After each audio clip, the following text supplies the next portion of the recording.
नमस्कार, आप सबका स्वागत है न्यूज फ्रेम के बिहार झारखंड के बुलेटिन में। मैं हूं आशका पटेल। न्यूज फ्रेम का आगाज हुआ है आपकी आवाज को बुलंद करने के लिए, अन्याय के खिलाफ आवाज उठाने के लिए और हुक्मरानों तक आपकी आवाज पहुंचाने के लिए।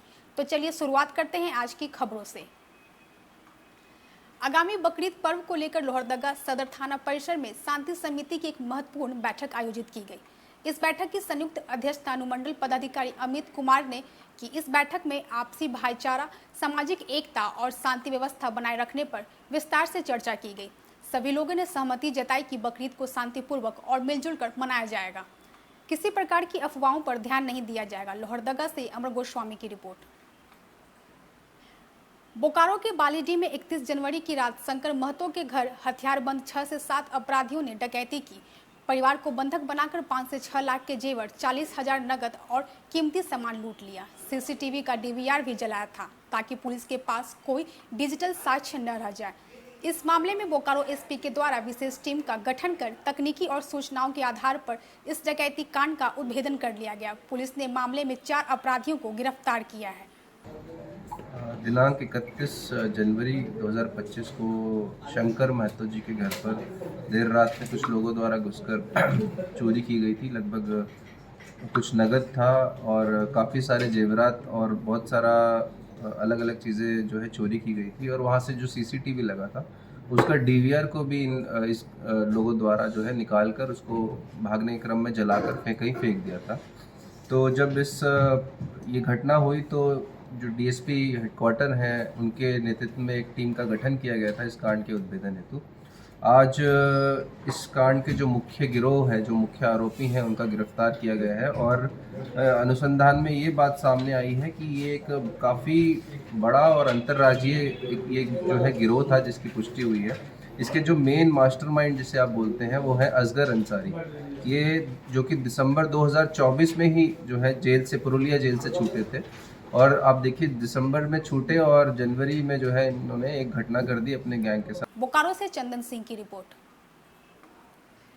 आज नाला थाना परिसर में बकरीद पर्व को लेकर शांति समिति की बैठक आयोजित की गई। इस बैठक की अध्यक्षता अनुमंडल पुलिस पदाधिकारी मनोज कुमार महतो ने की।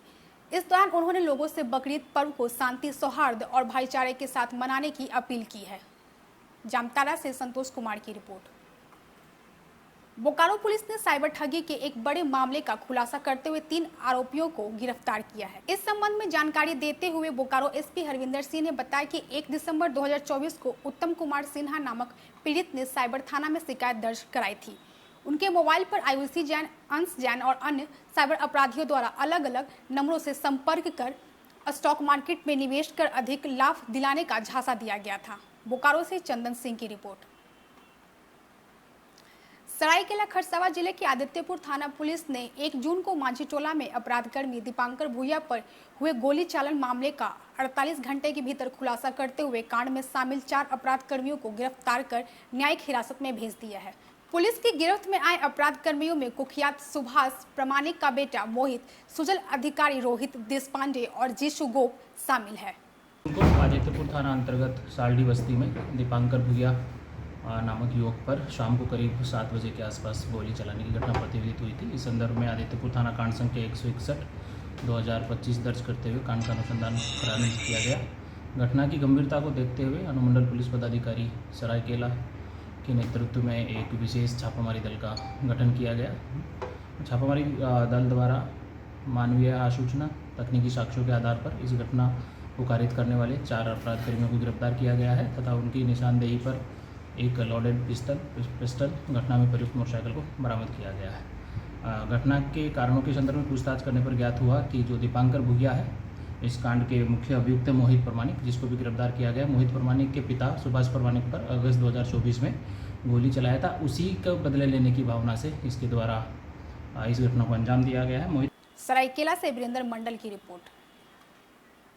दलित बेटी की मौत को लेकर बिहार की सियासत गर्म है। नेता प्रतिपक्ष तेजस्वी यादव मुजफ्फरपुर के कुटनी जाकर पीड़ित परिवार से मिले और सरकार पर जमकर हमला बोला। उन्होंने कहा कि बिहार में अपराध बढ़ रहा है।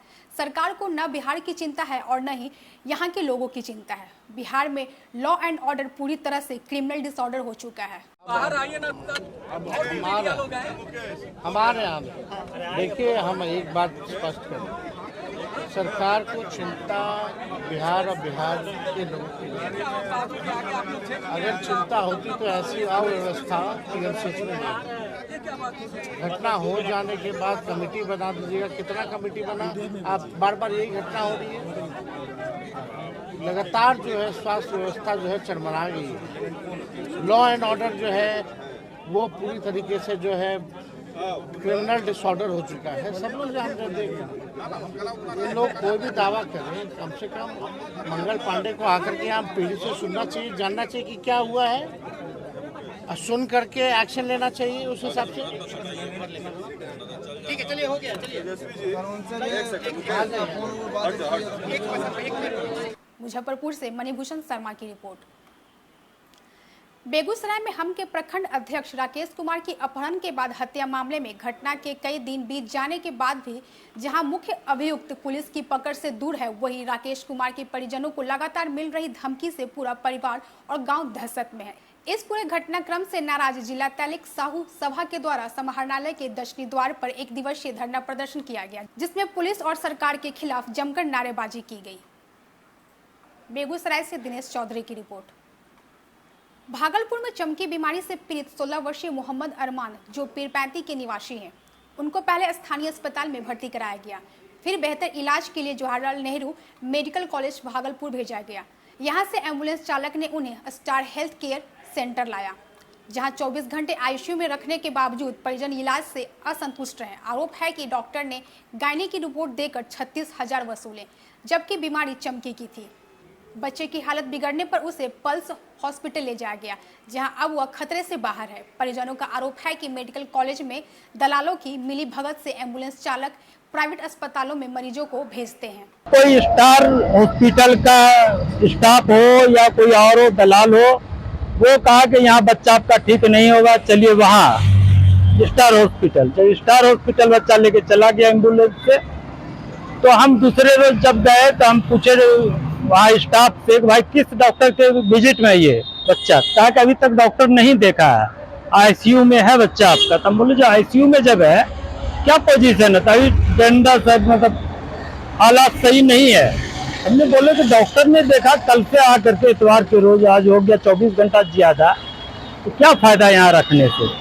कहा कि आपको जैसा मर्जी हो कीजिए, और ये मेरा बिल, हम बोले बिल दीजिए, हम आपको पैसा देते हैं। तो लगभग वो हमसे दवा उबा के लगभग 35-36 हजार रुपया वो लिया, और बिल एक तो हमको दिया, जिसमें से दिया कि आपके लड़का, मेरा जो पेशेंट है मोहम्मद अरमान नाम है, 16 साल का लड़का है, और उसका देख रहे हैं बिल में से गायनों का ऑपरेशन का बताया सीरियस का, तो बिल दिया है।